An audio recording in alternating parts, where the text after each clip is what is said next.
Hello, my name is Brant. My channel is simply called Discerning What is True. I'm going to be reading a particular book called Kabbalah and Exodus, which is chapter 24, which is called Rules.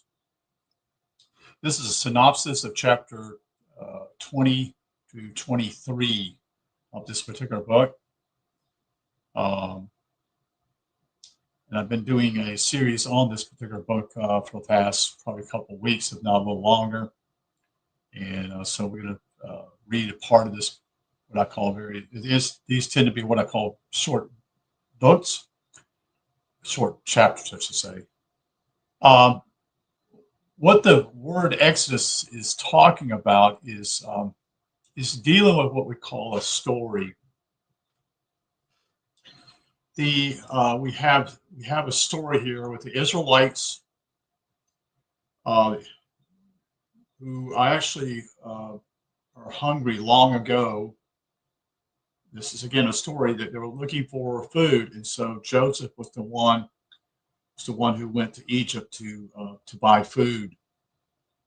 And eventually, his whole family came there. Um, it's a synopsis, basically, of what we call a spiritual story to reveal. Eventually, leading to Egypt was to do with the physical, the outer part, the flesh. And the promised land was to do with finding heaven within yourself. That's what this is about. Phil Langdon is the one who has shared these type of things with me. He should get the credit for a lot of times. Just basically, it's not he's the one that's led me to this. Not, I found him be very interesting because he has done the great work. Um, and most people don't understand that. That's what we call unifying the body with the spirit. That is the masculine and feminine. It's the Shakti and Shiva. It's referred to. One's representing feminine, and the other one's representing the masculine. That's why we have the story of the 15 parts. Osiris in Egypt. Well, the woman has 14 parts, which is dealing with the physical aspect. The masculine is the one who leads, who directs, penetrates into the feminine. And that leads to not just in the physical aspect, but in the spiritual aspect, to seek the truth. That's why you have a logical mind, which tends to be left, but all logic itself doesn't lead to truth. There has to be what we call a different perspective of looking at things that are feminine to see that, and then to bring the two together and become one. That's why we're all divided. We've been divided since we've been born here on this planet. And Phil Langdon has done that work. It's an example also of doing what we call the two keys that Phil has elaborated on with even the Catholic Church, with the silver key and the gold key. One key is representing the whole idea of simply you meeting God within yourself. And then the second part is to do what I would call contemplating in why that happened to you. In other words, having questions, logical questions to say, why did it happen to me? Why did this took place in my life? Which his event took place at Angkor Wat in Cambodia many years ago. And that is that place, if you're ready, is tied to what we call energy lines or ley lines. It's important layout of that part. Most people don't understand that. He was ready to be ascended, and that happened. So we're going to get into this short snippet of a book here, and this is what it's about. This is exiting the area of what we call the physical world, which we all are involved with that physical world, but moving to the spiritual world That's what this is about, going to the promised land. The promised land is here. It's just another metaphor. It's just another example. It's another example of milk and honey, you see. Milk and honey representing, again, one part of the brain. The Sodom and Gomorrah actually represents two parts of the brain. That is to do with the one being left, one being right. And that's what we have the illustrations in esoteric words. It's simply you have a man and a woman there with a child. Well, what happens simply is that you have the masculine and feminine who become united within you, you see. And with that happening simply is you're now one. And so you produce another child, but it's not what we think it is. It's not a physical child. It's a new you. It's a completely new you who was divided and now unified and become one with God. That's what this is about. And so this is a story. It's laying the groundwork of why we're here. It's not a literal story. It can't be, you see. It doesn't make sense, you see. And yet, we've had movies talking about this, and they're looking at it in a literal sense during the 1950s and early 60s. They did these movies, especially with Moses and stuff and such. And Moses means water. That's, again, to do with what we call metaphysics. These are words there. These are not common names. If you notice, they use, well, Dave is common. That's because it's common now. But Moses is not common. Do you know any child today that's named itself, your parents named them Moses? I doubt it, so to speak. But anyway, I also encourage you to go to Phil Langdon's site. He has tons of YouTube channels on his site. Just look up Phil Langdon, and it's there. It's all there. It's revealing. He's written, I don't know, probably 10 or 12 books that are here for free. You have no excuse. If you don't have money, that's not the issue here. It's just, are you determined to find the total truth of why you're here? Why you're here? When we're here, there has to be a purpose in why you're here. You just didn't simply just come out of somewhere and come here. Logically, it would say simply that you had to have reveal simply is that there's a purpose in your life here. You see, is to actually create heaven within yourself. That's the ultimate purpose of what you're here for. Nothing else counts, you see. So I know that Phil spoke about what I call you need to study psychology. When psychology was revealed back in the days, what we call astrology. It's just a different name, you see. Long ago was to deal with astrology. Now today is to deal with psychology. You see, and where were you born? What time period you were born in? What particular thing? And many, the 12 tribes represents each one of those particular astrological signs. You see, it's in a way revealing that. The 12 disciples are another example of that. You see, it's all this is here. It's been laid out for people to see, and it's your choice. You're not, there's a whole idea of what we call you are chosen or free will, and this is how the church gets this confused a lot of ways. Free will gives you the opportunity to make mistakes. It also gives you the opportunity to correct those mistakes, to discern discern what you've done wrongly and figured it out within yourself. And there's opportunity now, especially with someone who speaks English, a gentleman named Phil Langdon, who understands these things because he's done the work. And so anyway, I'm rambling here, but it's key. So this is Kabbalah and Exodus chapter 24 rules. This is a very short chapter, and let's get to the book here. This is simply chapter 24.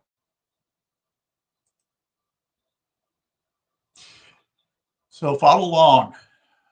And Moses said unto the people, fear not, for God is come to prove you, and that his fear may be before your faces, that ye sin not. Now, what does sin represent here? Sin just simply means you fail. You don't understand the relationship, what you're here for. You don't understand. You make mistakes. You miss the mark. You're not, when you say miss the mark, simply it has to be the bullseye. It has to be 100% accurate. It can't be off target or you don't find the truth, you see. For God is come to prove you that his fear may be before your faces, that ye sin not. And the people stood afar off. And Moses drew near unto the thick darkness where God was, according to legend. The experience of being in the presence of the divine upon Mount Sinai. Again, the mount is a representation of what takes place with you. The mount is here. That's the highest part of who you are. This is where you make decisions to do certain things in your life.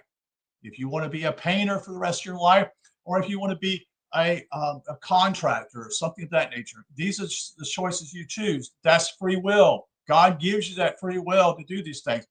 You're not told. You're not. The word simply is that, oh, you are chosen. Well, why would God choose you in that regard? Think about that. Have you done anything special? Have you? No, you haven't done anything special. None of us have done anything special, you see.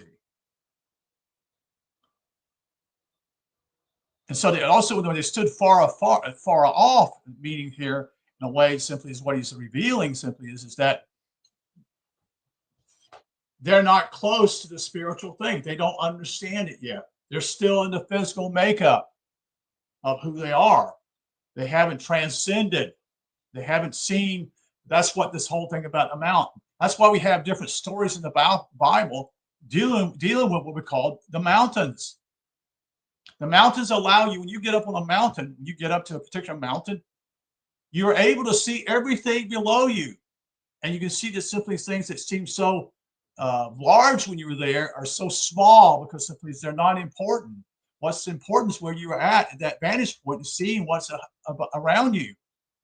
You can see that there may be, even for like we talked about in a military apparatus, that's why they use balloons during the Civil War to quote unquote go up and to be able to see if they could find where the enemy is at a long distance and say they could communicate back and forth by their little flags, their symbols. That's how they communicate with the signal corps, which communicate up in the balloon up there at that point and communicate to their officers downstairs. Yes, they're headed towards this way or they're coming towards us in a matter of, an hour or so, whatever. They could get, that was an advantageous point. It was an advantage for them to see where the enemy was.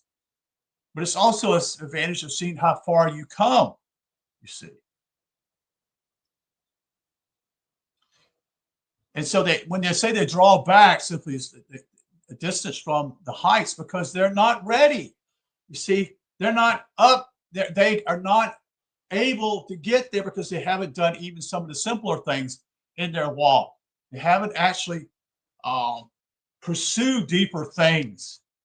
And so they stand afar off. But it's also God himself simply wants them not to be close because simply is they would not understand what is going on because they're still like children. You see, they're like children. They don't understand. They would start, they would be like we would do sometimes when I was a child.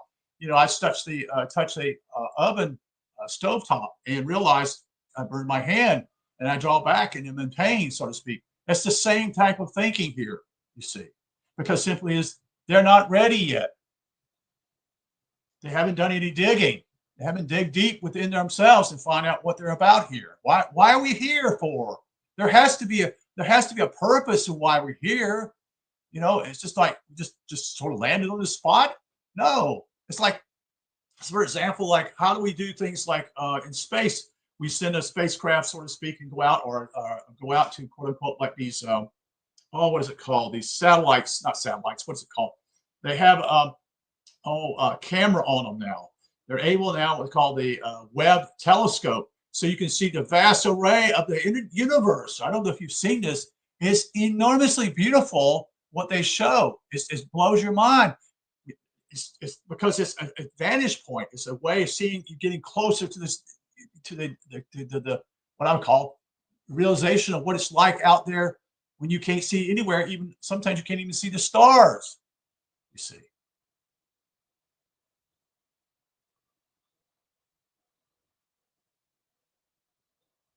So the experience, however, left them with an gettable memory, even, we are told.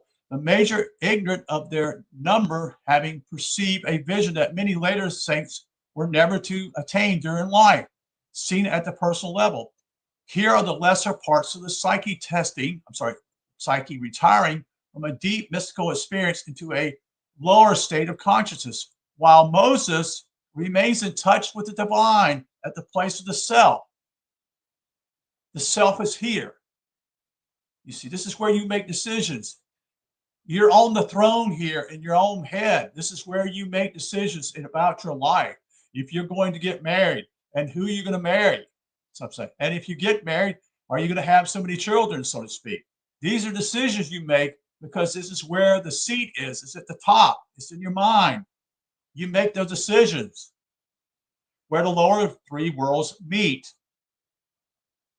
And I assume that's to do with what we call the four elements in some ways. You see, you have the earth, you have the water, you have fire, and you have the air sign. And the air sign is always up here.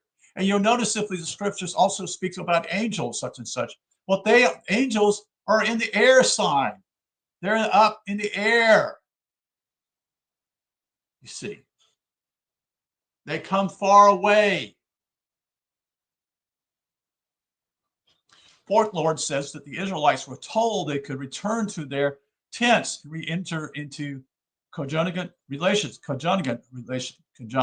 relations, while Moses was told, quote, "Stay thou with me," end quote. Oral tradition adds that this favor of intimacy granted Moses a clarity that no other prophet was to possess. And Moses means water, you see. This was because he was fully awake during the revelation of this, his relation, I should say. So I said the relation, so I should say his revelation within himself. Here's the difference between unconscious intuition that perceives flashes of insight and full moments of lucid consciousness, which relate to a whole spiritual picture. In Kabbalah, they are defined as the lesser and the greater states of prophecy. Example of the former is Saul, who had ecstatic visions, but was unconscious during their manifestation. It's based upon 1 Samuel chapter 10, verses 10. While the people retired to resume normal life, Moses held the direct connection between the divine and the human worlds. You see, it was within him. This began the second phase of the Mount Sinai initiation. It is detailed in the rules that arose out of the 10 great laws of Decalogue. These regulations came to be called the Book of the Covenant.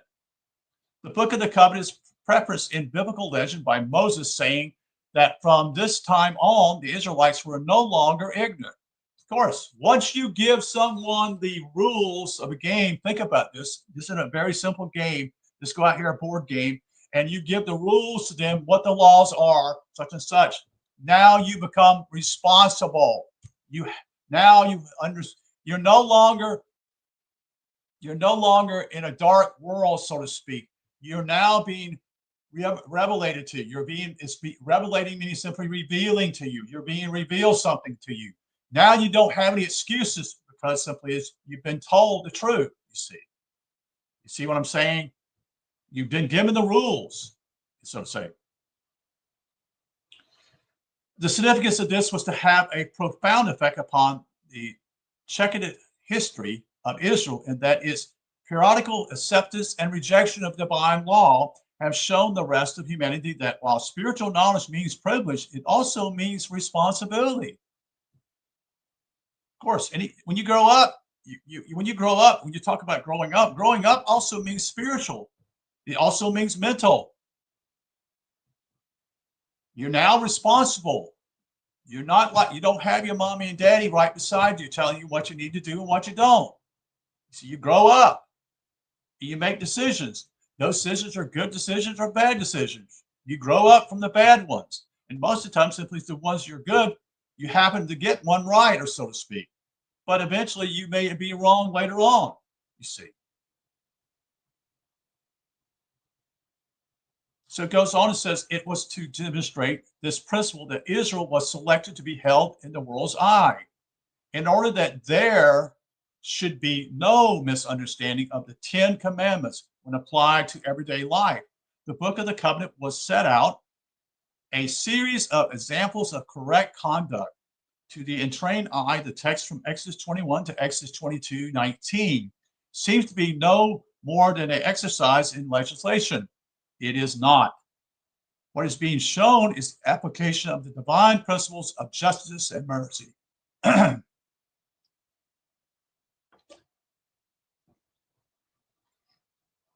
Okay, so the whole idea of justice and mercy. So justice simply is you're responsible. Mercy is the giving of God. So there's two pillars, okay? And when you mess up something, you kind of get shaken up in your life, so to speak. Something happens, and you suddenly you come out of your sleep, so to speak, and you realize, wait a minute, I've done something wrong here. I made a bad decision here, and you will have to go through that in order to learn from that. You see, and that's part of growing up again. Let's see, based upon a knowledge of the laws that govern creation. Thus, for example, quote, if a man smite his servant or his maid with a rod, and he died under his hand, he shall surely be punished, end quote. Or revenge, end quote. This is not the harsh law the Old Testament is supposed to be famous for, but a recognition of cause and effect. Okay? So how you speak to someone and how you treat someone has an effect. Okay, how you direct that can cause harm. You see, you have to understand simply is there's a time of what I would call a time of love towards someone, but there's another time simply is you have to recommend something. That's what you do with children. There's a time simply is that you recognize, hey, I love my child. I hug them and reassure them. Then the other time simply is that you just basically said it out. You just messed up. You made a huge mistake here, young man or young daughter. You see. So this is what it's part of cause and effect. You did something, it's the effect upon it. It's a law in reality. The crucial word is surely, end quote. This does not mean a man ought to be punished, but that by the law of cosmic balance is inevitable if the sephirah of justice is to correct the injustice and being existence back into equilibrium. In other words, to bring balance, you see. Quote, the rule that is, quote, not to vex a stranger nor oppress him, end quote, but have compassion upon him. Quote, for ye were strangers in the land of Egypt, end quote, relates to aiding the seekers after truth, the innocent and those who are confused by the world. Yes, we're all confused by the world. We're suddenly one place in the spirit world, and suddenly we're in the lower world.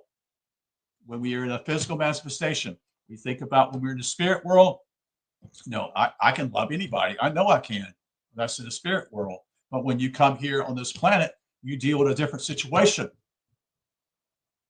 It's in the mire. It's in the dirt, so to speak. And so what happens simply is you got to grunt it out, you see. It should not be used to have a hold over them or to be lent or gain, you see. This kind of wealth is given to support the weak and not to be corrupted, as often happens when priestcraft enters. The latter part of the Book of the Covenant is more direct, but just as deep. For example, quote, thou shalt not follow the multitude that do evil, end quote.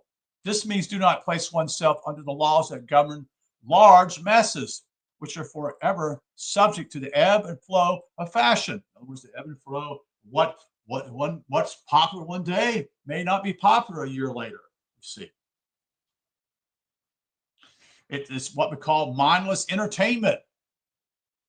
Economic games, politics, and war, he speaks about here. Well, mindless entertainment is going on to all of us because we sit behind a television or a computer screen a lot of our lives nowadays, and it tends to be mindless, and it's entertaining in some ways. You see, that's what's happened. That's what a lot of times people struggle with. They spend a lot of their time behind a computer or a television. And I'm not saying it's all bad, okay? All right? We don't use that. Economic games, playing around with politics and war. Evil in this context is godless activity. So you're not seeking deeper things.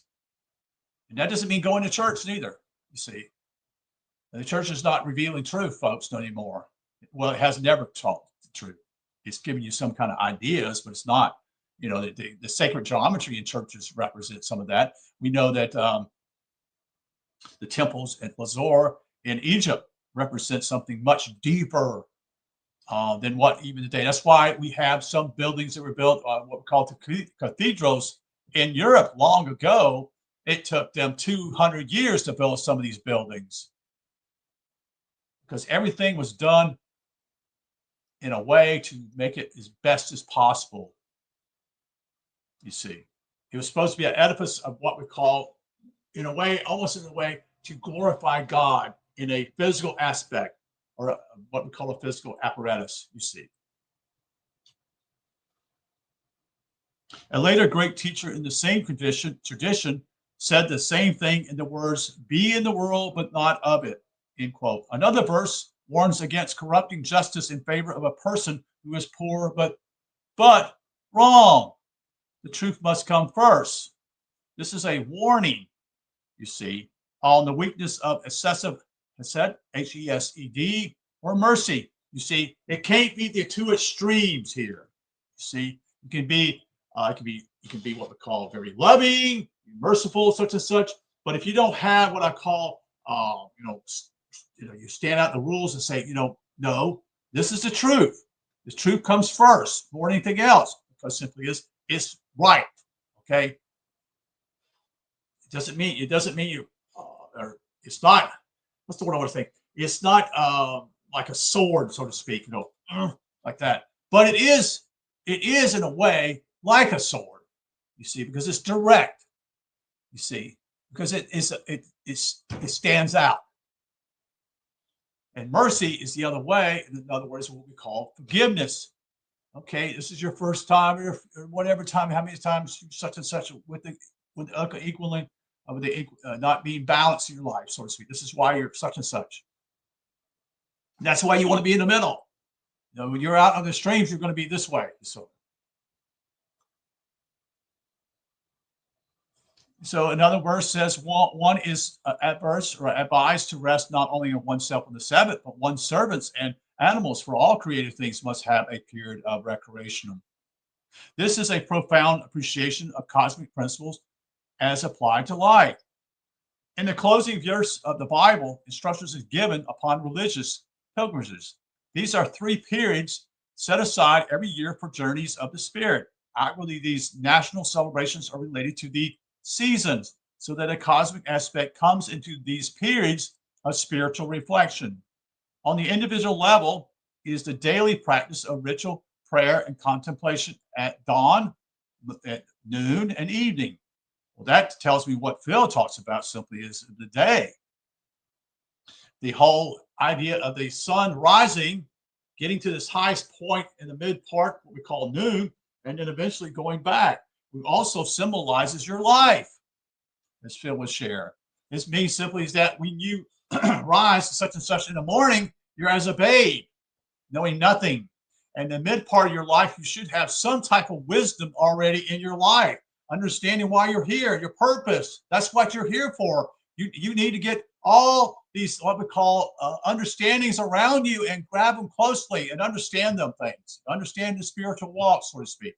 That is to draw these into yourself and see these things. But it's not religion. You see, it's not the church. It has nothing to do with those things, even though some of those things the church says are correct. But it's all legalistic. It's all literal. Okay. So it's continuing on. So noon is also representing the time of your life. Also, you're in your midlife. That's why people say at noon, in a way he's saying here, is that it's to do with your midlife crisis. Suddenly around 35 or 40 years old, half your life is gone. And what have you done with it? You see, what have you done? Because only a half is left. This is we can say based upon 70 years. So 35 to 40 years old, that's the mid part of your life. What are you doing? That's why some people suddenly at that age have midlife crisis. They choose, what am I doing in this particular job here? What am I doing? I'm not doing anything that actually benefits me. And so they ditch the job and go do something they want to do, what they should be doing, whatever that is, you see.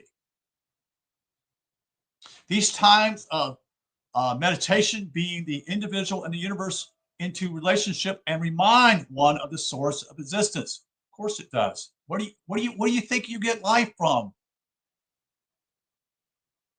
Think about that. That's God's grace. We take these things for granted. I'm included. I'm not any better than anybody else here. I'm just saying this. I'm just trying to explain what I see here. And so the book of the covenant continues. It ends with the statement that the Lord will, quote, send an angel before thee to keep thee in the way and to bring thee into the place which I have prepared, end quote. To the Kabbalists, this is the interior connection with the tradition. So what he's revealing here in some ways is what we have today and I don't mean this but it says, I'll say this again, the book of the covenant ends with the statement that the Lord will send an angel before thee to keep thee in the way and to bring thee into the place which I have prepared. Well, who else that is? I don't know of anybody on this planet except one person who's an angel. And that's Phil Langman. I'm being straightforward with you. He's done the work. Has anybody else done the work? Does anybody know what the work is? You see, the great work. I'm not, in a way, I wouldn't say I put him on a pedestal, but yet I respect him for that. But the point simply is that he does things for people, wanting people to basically just read the books, just look into this, such and such. And you being an Englishman, is anybody who can speak English or understand English, you have that opportunity. Am I getting paid for this? No, I'm not getting paid for this. I do this because simply Phil is a teacher. I sat under him in a way a couple years, so to speak, off and on, so to speak, you see. Not because I'm any better than anybody else. I'm just looking for truth, you see. I'm looking for truth. And I don't see anybody else talking about truth anymore. In fact, I don't know how long truth has been around. You see. I know that Phil has shared with me, and don't get me wrong here. I'm not trying to put him on a pedestal, but I am saying simply is he's the only one that's done the work. He's the only one that's done it. He's the only one that understands it. When he went to school, he didn't choose a career. He chose to take courses in college to help him to understand deeper things. It wasn't about getting a job, as I explained to someone the other day. It's not about, being in business school. It's not about being a computer science. Part of what we call liberal arts in some ways is to get a whole picture of what everything is. That is to do with logic, you see. That is to look at what we call famous books of the past, so to speak, and reading great books that speak of what I would call something deeper. It's also to do with what we call math, higher math, geometry, physics. There's what they call a hard science, you see, in revealing these things. These are hard science, while psychology and sociology are what we call soft science. Both are important, you see. Both give you ability to knowledge such and such. But that just gives you knowledge, you see. Being able to put it together and understand it is what someone does when they understand the truth and why they're here, you see. So anyway, that's the conclusion of this particular chapter, but it does explain something else here. And so we have the tree of life. Okay, when we're in Genesis. It's important for us to understand that you have the two trees that are in the Garden of Eden. Okay, and that's not a physical place. Okay, that's not a physical place. I watched the History Channel probably a month ago. They were talking about this stuff. It was just silly, complete, because they're looking at it simply in a literal. That's what they're looking at it literally, thinking that, well, let's go find the Euphrates and such. Yeah, that's possible. Yeah, but the point simply is that's not what it means. You see, it's talking about, in a lot of ways, what we're talking about here. In a way, it simply is being we have the one side to the mercy and one side of severity. And that's how we learn in life in every direction, no matter what. If we are doing a job sloppy and we are reprimanded by our boss, that's the deal with severity. Okay. And then the boss can come back later on and you did something right and can be commended, which is such and such to do with similar what we call mercy in a way. It's not directly mercy, but what it is simply is not being scolded out, so to speak. So this is how this deal. You want to stay off both these things here, because if you're going from one extreme here to the other extreme, now a lot of that to do is to do what we'll call correction. It's just like when you're training a child to do certain things that you're going to take responsibility. This is how you do it, so to speak. This is such and such. In order that you go down the middle pillar, you stay in the middle pillar, you see, which is the tree of life. You see, the tree of good and evil means that one day you do something good, the next day you do something bad, which is not just one thing, it's many things, okay? But I don't want you to get in what I call the law here neither. But I'm just giving an illustration here, you see. And when they talk about simply is what they call the place of Metatron, which is the crown of spirit, which is considered the God of Israel, you see. And it's also the beauty of divine here, you see. And they go down from then on. It's what we call the seventh heaven, is in the presence. Okay. So this is also dealing with what we call the seven chakras. This is similar, same thing. When we have the first heaven, is called devotion, this is lower part, okay, of the tree of life. The second heaven is the purity, which is in the midsection again. And then the third heaven, sincerity, you see.